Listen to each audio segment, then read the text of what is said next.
transmettre dans les magazines que vous avez créés, Feuilleton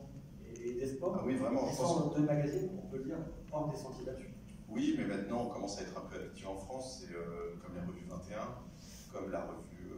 je ne sais pas, Dessinée par exemple, qui fait de la bande dessinée de reportage, comme il y en a une sur la nourriture maintenant, je ne sais plus comment elle s'appelle, mais c'est-à-dire de privilégier le long format, considérant qu'on dit très peu de choses en peu de mots, mais que si on veut atteindre quelque chose comme une forme de justesse, ça demande d'aller rencontrer, ça demande de faire du reportage, c'est ce qu'on peut lire parfois sur l'actualité chez certains grands reporters comme Florence Aubenas, dont il suffit de relire l'article peut-être très intéressant qui était ces longs reportages qu'elle fait dans Le Monde, mais Emmanuel Carrère,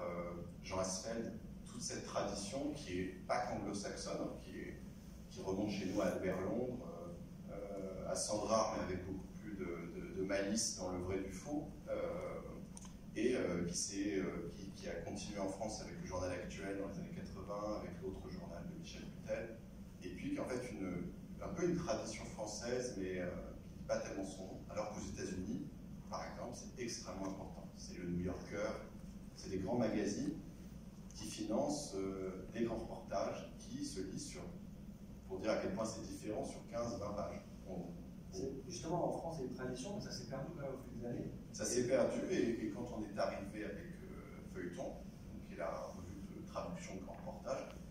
ça commençait à renaître, puisque 21 était arrivé, et on était en train de créer quelque chose tous ensemble. Et ça a perduré parce que,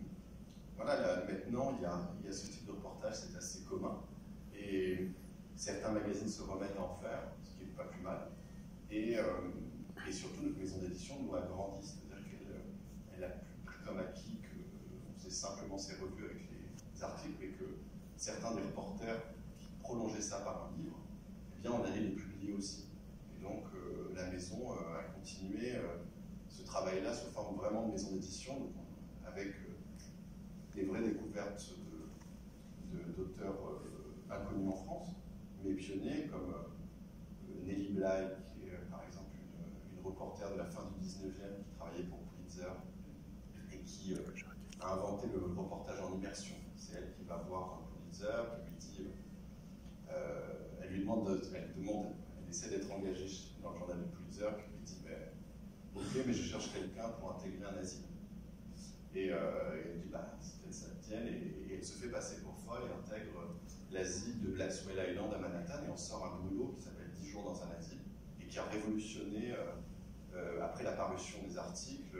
le traitement qui était fait des aliénés aux États-Unis, qui était évidemment atroce. Mais elle a continué, après elle a fait un tour du monde en 72 jours, parce qu'elle est allée voir son patron, puis elle lui a dit j'ai lu un livre assez sympa, d'un Jules Verne, il dit son personnage fait le tour du monde en 80 jours, je pense que je peux faire mieux. Et donc elle prend sa valise, et évidemment encore en forme de publicité, parce que c'est vendait des journaux qui suivent comme ça des reporters connus, et ils vont la suivre. Elle finit par rencontrer Jules Verne à Amiens, une photo,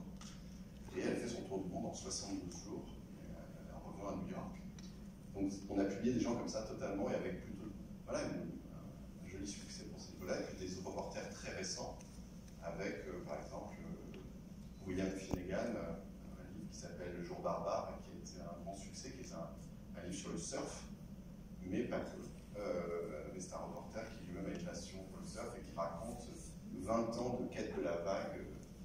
Et c'est un livre passionnant qui raconte bien ce qu'est ce genre-là, c'est-à-dire on peut se moquer du sujet, a priori, et en fait être pris par l'écriture et par le reste, et en devenir quasi spécialiste à la fin de la lecture, ou l'impression de faire partie de cette communauté.